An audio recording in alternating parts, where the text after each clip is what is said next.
Hi, everyone. Welcome to another episode of Creative Careers, where we talk with people with arts and arts-related careers from all over. And today we have one that I'm very excited about. We are talking with Mark Laporte today. Hi, Mark. How you doing? Very well, and yourself. Thanks for having me. Yeah. So tell us a little bit, Mark. I'm going to let you actually take the lead on starting this and tell us what is it exactly that you do? Okay. Well, I am technically they call us coach builders. Another term is just metal shapers, and coach building is more for antique automobiles. I want to say it was probably in the 60s that they started stamping out parts with huge hydraulic machines and everything. So any car kind of before the 60s, you can't find panels for it. They're just not readily available. So people will call us up, say have, a rusted fender for a 1920 Duesenberg or something. And we'd take a flat sheet of metal, put it through an English wheel and hammer out some things, and we'd make it look identical to the fender. And with that, we actually started getting into, my boss is very creative. So he loves cars, but what he really wants to get into is more sculptures. So then he started doing that. He built this beautiful swan out of metal. And then his wife wanted a stove hood, but every stove hood, it's just kind of like 90-degree bends. There's no real wow factor to it. So my boss decided to kind of make it look like an outdoor door awning, but it vents all the smoke up, obviously through the vents and everything. And then he just really got involved more in the artistic form with it. We do wire forms. Anything he sees, he does, just bends things out of wires. It's very, very cool, and he's got an eye for it. And I just do what I'm told because I'm not as creative. It's really amazing working with creative people when you're not as creative as them, because they see things just in a pile of scrap. My boss will see a beautiful artistic piece, and I'm just like, no, you got to kind of draw it out for me because I don't see it. Yeah, no, that's really interesting. Yeah, so you talked about yourself as not thinking of yourself as being a creative person, but I'm curious as how did you end up in this job, and how did you get here? Well, I worked in a hotel for about 14 years, and I don't know, after 14 years, it just kind of got old, dealing with the same people every day, certain types of people, and I don't know. I wanted to work more with my hands. I really enjoyed at the hotel when something was broken, trying to fix it or figure it out. So at the time on the History Channel, Forged in Fire came out, and it was a show all about blacksmithing and making blades or swords or anything like that. And I thought, wow, what a neat thing to do. So I contacted a couple of blacksmiths in Rhode Island and tried to get involved in some classes, and I found one in Lincoln. And I mean, once I started putting metal in fire and then taking it out and hammering it, I said, wow, this is really amazing. And at the time, my boss now, he had posted something on Facebook saying, hey, we're looking to evolve and get more people involved in the craft. So if anybody is energetic, looking to learn, he'd love to hire you. So I called him up. I said, look, I really don't know what I'm doing. I'm eager to learn, but I really don't know anything about it. Is there a way I could come up and maybe help you out, and we'll see if it's kind of a good fit? So that's where it happened.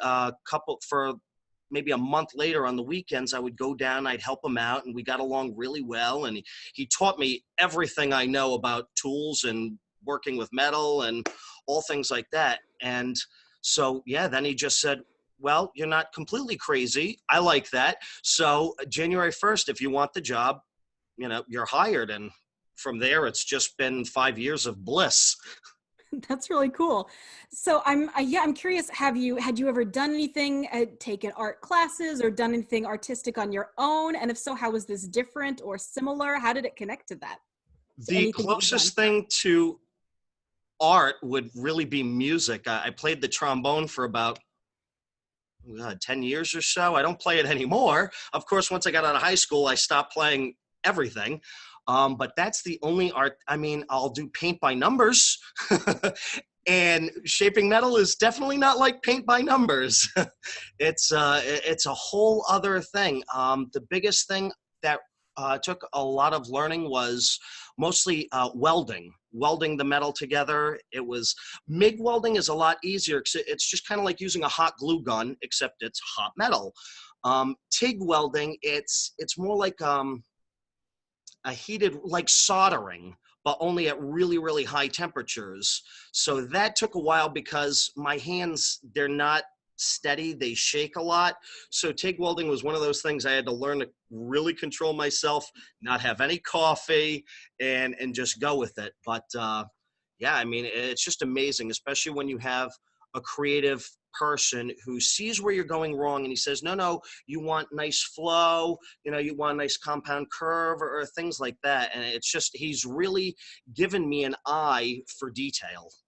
Yeah, that actually kind of leads into another question that I was thinking. Do you feel like you've learned something about, you going into this, just, just working on the metal, the metal portion of this? Do you feel like you've learned something about the artistic side of this as well, just from watching what he's done and learning from him? What are some of the things that you feel like that you understand more on the artistic side now after having worked on this kind of stuff?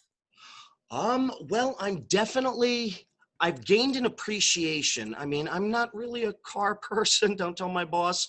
But he's always loved antique cars. And I was just like, it's a car. It gets you from point A to point B. But now actually building cars and building just certain architectural elements, going down, looking at cars, looking at buildings, I just see these things and I'm like, wow, these pieces were made 70, 80 years ago. How did they do it? How did they have such an eye for detail with the tools they had at the time? I mean, everything's really gone crazy now. You got machines that can do all these things. And back then it was a hammer, a dolly, and a stump. And these people just, they created wonders. And I feel like I'm trying to live up to that. I don't really have that, attention to detail, but I can see a lot of mistakes where when I started out, I couldn't. My boss would be like, no, you got a low spot here. And he'd literally move my head to the piece of metal. He's like, you can't see that low spot. I can't, Ray. You have the eyes. He's been doing it for 58 years. So of course he can see everything a mile away. But me, it really took a lot of time and just paying attention to detail to really understand what he meant by like low spots and high spots. And a lot of times you just can't feel it. And I've been reading a lot more. I've been watching a lot of YouTube videos of people just building things. Of course, it's all sped up, but I mean, you can see, oh, wow, there's no tool for that. So they built these certain tools to make these different details. And that's where it really gets me. It's like, if you don't have the tool for it, just build it. You can build anything. Oh, I love that. That is super fantastic. Do you have, in the time you were working this, do you have a favorite piece that you worked on, or a most memorable one, or one where you were just really proud of your piece of the work on this? I'd have to say it was actually my first job, because once I got hired, I was just thrown right into the fire. We got a Jaguar Mach 2 in, and it was all rusted. And of course, again, I have no idea what I'm doing, but my boss just kind of helped me, worked with me through everything. So actually getting the first car out of the way gave me the confidence and appreciation, say, oh, I can totally do this. And once you get into more sculptural pieces, I mean, you really have to, because people are paying for these things, and you want to make sure that they're absolutely perfect with the CAD drawings they give you and things like that. You have to make sure the dimensions are right. And I'm better at measuring things out than I am saying, oh, okay, I see in this picture, because when you get a picture of something, it's really hard to see unless I can go 360 degrees and then up top and see all the intricate little details they have. It's really hard. That's why I still need Ray to help me out and say, Ray, I don't see what this is doing in the back, and he'll guide me through it. Or sometimes it's just trial and error. It's like, this is what I think the artist wants, so this is how I'm going to do it. And then we'll take pictures, send it to the artist, and the artist will, sometimes they'll be like, wow, I haven't even thought of that. That's genius. Or no, I prefer it this way. So it's a lot of trial and error.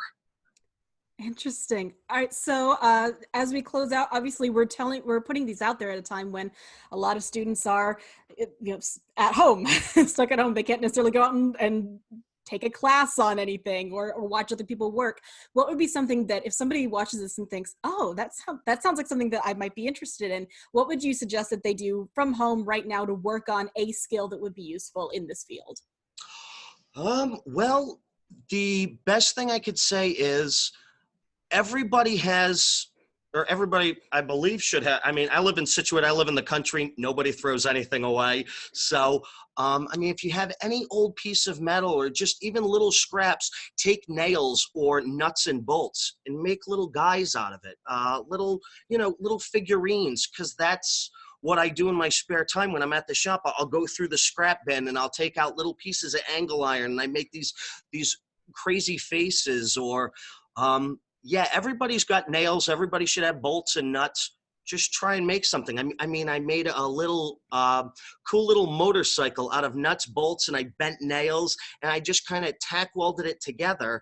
If you don't have a welder, I suggest, try soldering. Some of these things you don't really need a lot of heat to get things to stay there, or even glue. Just take a hot glue gun, put the metal there, and then just see what you can come up with. You can get great ideas on Google, just pictures of scrap metal art, and then you'll look at it and be like, oh, wow, I can totally do that. I see, it's just random pieces. That's a nut, that's a bolt, things like that.